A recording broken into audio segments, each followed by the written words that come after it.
Imagine that relationship dynamics are like a mechanical gear. For a machine to function, the gears must line up and move together. Their ratios have to match, like the gears in a clock. When they are aligned, everything moves smoothly. When they are not, the system strains. In almost every relationship, we adapt our lives to make those ratios fit. Sometimes we even force them, and when we do, the results are rarely good. But once a gear ratio clicks into place, it becomes very difficult to change, especially if it took effort to make it work in the first place. We want to keep moving, building, and preserving the connection, even when we quietly know something feels off.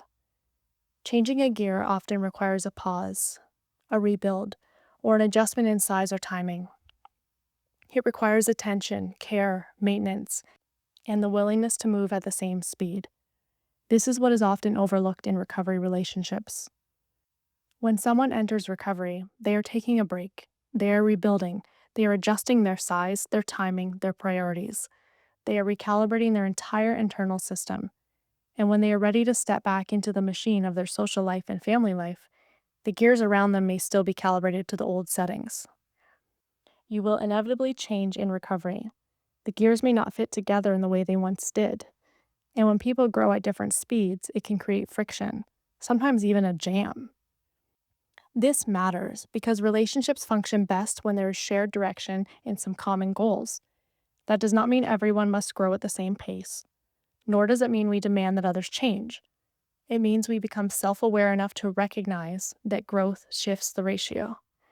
And if a relationship is going to move smoothly, both sides may need to recalibrate. Families are complex, and that complexity deserves respect. If we had no relationship concerns, many of our struggles would be dramatically reduced. Family relationships can be our greatest support and our deepest stress at the same time. Learning how to manage them is critical to recovery and quality of life.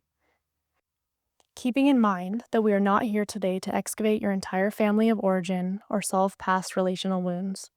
That kind of work can be meaningful for another time, but it is not our focus here. Our focus is on what you can control.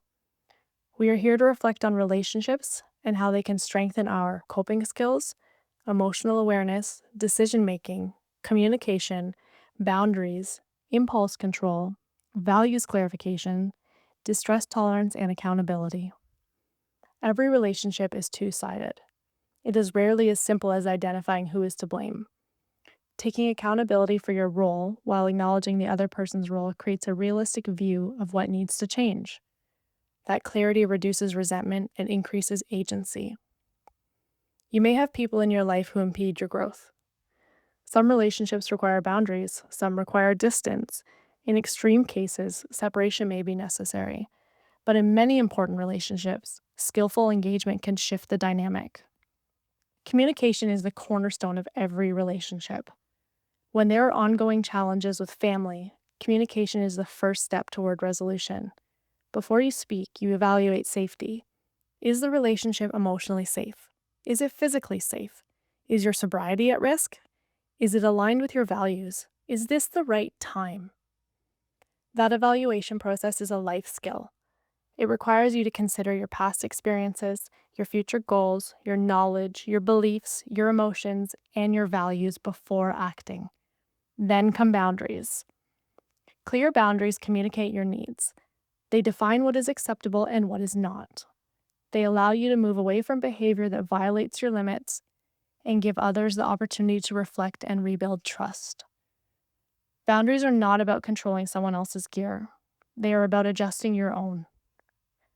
Honesty is also essential. When something is unacceptable, kindly saying so is how growth begins. At the same time, openness matters. If you interpret a behavior in a certain way, express that interpretation and allow the other person to share their perspective. The behavior may still need to change, but understanding intent can open the door to healthier alternatives. We also need to acknowledge codependency.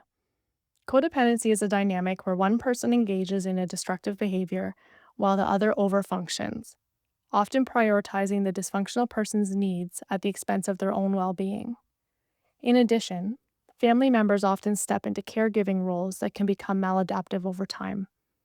This pattern can enable substance use and prevent you from doing the personal work recovery requires. It is also harmful to the caregiver. And here is the compassionate truth. While you were navigating addiction, your loved ones were navigating something too. They adapted their gears to survive.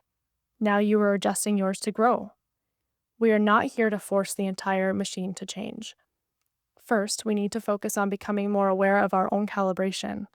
It will teach you how to regulate your speed, align your actions with your values, reduce reactivity, communicate clearly, set boundaries with steadiness rather than aggression, and take responsibility for your participation without taking on responsibility for everyone else.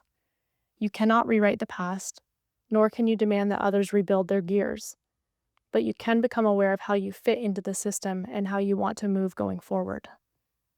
Sometimes growth means stepping back from the machine for a time. Sometimes it means adjusting slowly and inviting others to grow alongside you. And sometimes it means accepting that not every gear will recalibrate or is needed for the machine to function properly. Families are complex, and recovery often has slow growth. Your role here is not to fix the entire system. It is to build the skills that allow you to move with clarity, accountability, and compassion. When you do that consistently, the possibility of healthier connections increases. And even if the entire machine does not transform overnight, you will know that you are no longer forcing your gear to fit. Investing in yourself while inviting those you love to participate in the journey.